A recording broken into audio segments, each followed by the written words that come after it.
Ce qu'on va voir aujourd'hui est digne d'un film de science-fiction. Des fois, je peux être un petit peu accélérationniste et dire qu'en fait, il faudrait que la France s'islamise, comme ça, le gauchisme va disparaître très très très vite et on va pouvoir avancer. Parce que l'islamo-gauchisme hypocrite m'insupporte. Mais il y a quand même des fois que tu dis waouh, waouh, waouh, waouh, ça va très très très vite quand même. On apprend qu'une chaîne musulmane européenne va naître avec 15 millions d'euros de financement.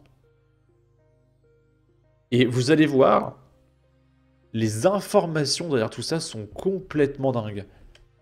Donc Idriss Sihamedi, cadre dirigeant de l'Organisation islamique de développement communautaire Safwa Centre, donc je crois que c'est lui.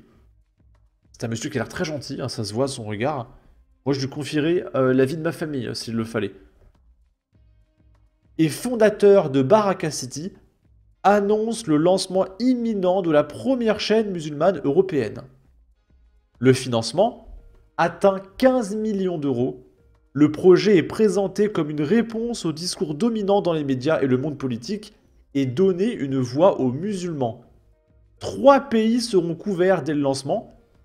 On ne sait pas lesquels, mais j'ai ma petite idée, vous allez voir, vous allez même pas être surpris. Je vous laisse réfléchir 5 secondes. Quel genre de pays en Europe, ultra-islamisé, pourrait ouvrir une chaîne de télé dédiée à ça? C'est bon, vous avez trouvé? Allez, il y a peut-être 3 candidats. Il y a 3 candidats en Europe. Je vous laisse deviner c'est qui.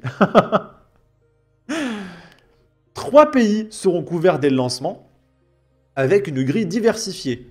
Journalisme, débat de société, programmes religieux, culturels et humanitaires, documentaires, films et fictions coproduites, émissions dédiées aux femmes et des dessins animés visant les gamins. Alors, est-ce que c'est des dessins animés neutres ou des dessins animés de propagande? Ça, on ne sait pas. Le projet est décrit comme une arme stratégique au service des musulmans d'Europe, portée par une logique d'affirmation communautaire. Et donc forcément, moi j'ai vu ça, je me suis renseigné. Sauf qu'en fait, j'ai tapé le nom de ce monsieur pour me renseigner, et je suis tombé sur des choses auxquelles je ne m'attendais pas. Comme par exemple ça. France, le fondateur de l'ONG musulmane controversée Baraka City, relaxé dans une affaire de cybercriminalité. Et j'ai pas accès à l'article, je sais pas trop pourquoi. Ah, ça y est, c'est là. Et donc, le parquet avait requis 10 mois de prison avec sursis à l'encontre de Monsieur Sihamedi. Et du coup, il y a toute l'histoire qu'il a. On va pas tout lire parce que sinon la vidéo ferait 30 minutes parce que j'ai vu plusieurs affaires sur ce mec. Le mec, voilà, il a harcelé des gens, etc. Ok, ok. Là, de retour devant la justice, le fondateur de Baraka City condamné pour abus de violence. Il est accusé de propager des idées prônant l'islamisme radical et contrôlé au volant d'une camionnette de Baraka City dont il n'avait pas l'usage.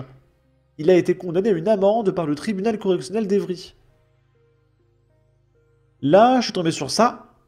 La Turquie assure au fondateur d'une ONG islamique dissoute, parce que son ONG a été dissoute, qu'elle est prête à étudier sa demande d'asile.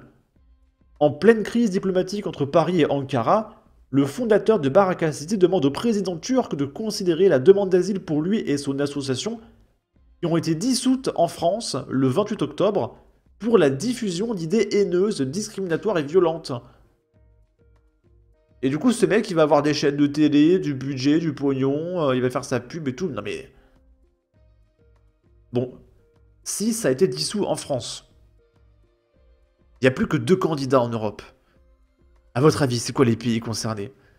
Je pense qu'il y a 70% d'entre vous qui ont trouvé la réponse.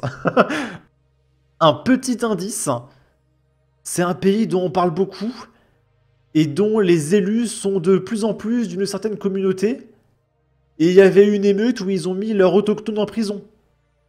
Et ils ont libéré des criminels pour faire de la place pour leurs autochtones.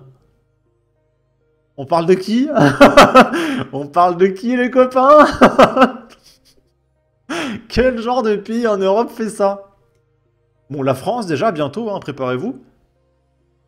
Et enfin, je suis tombé sur le tweet originel, donc c'est monsieur Idriss Siamedi, qui a un drapeau PP Palestine, 60 000 abonnés, ok? Et où il partage, voilà les mêmes infos, comme quoi il va faire des films, du contenu religieux enrichissant, évidemment, des débats de société et politique, présents dans 3 pays, mais on sait pas trop lesquels. Et du coup, pourquoi je vous dis que j'ai une petite idée du pays concerné? C'est parce qu'il y a cette phrase ici. Le prévenu, qui a depuis quitté la France pour résider au Royaume-Uni.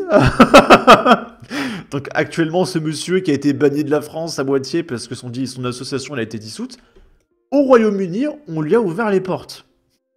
C'est pour ça que je pense que le pays qui va accueillir ce genre d'émission, ça va être ce bon vieux Royaume-Uni. Ça va aller très très vite le Royaume-Uni, je vous le dis tout de suite. Hein. Là, je pense, la charia, dans 5 ans, on y est, hein, ce rythme-là. Non mais franchement, mais qu'est-ce que c'est que ce pays? Non mais... Et du coup, il nous dit, cette chaîne fera partie de l'arsenal stratégique du navire Safwa Centre FR. L'avenir se construit avec des outils puissants. Nous y sommes. Et là, il met un texte en arabe, je sais pas ce que c'est. Et... sous les commentaires de Sirène qui partageaient l'info, il y a plein de mecs qui valident. Comme ce compte connu qui s'appelle Fion de Souche, qui est une parodie de gauche de F de Souche, où le mec il valide tout ce qui est meurtre, refus d'obtempérer, vol, dégradation.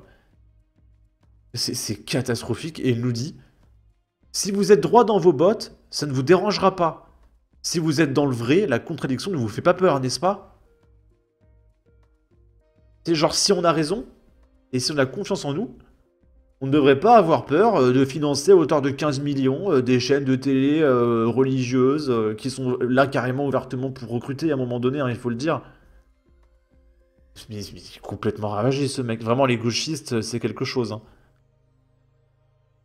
Là, on a un complotiste, hein, ni plus ni moins, qui nous dit les individus de confession juive ont CNews, BFM, TF1, C8, Radio J, C'est à vous et j'en passe.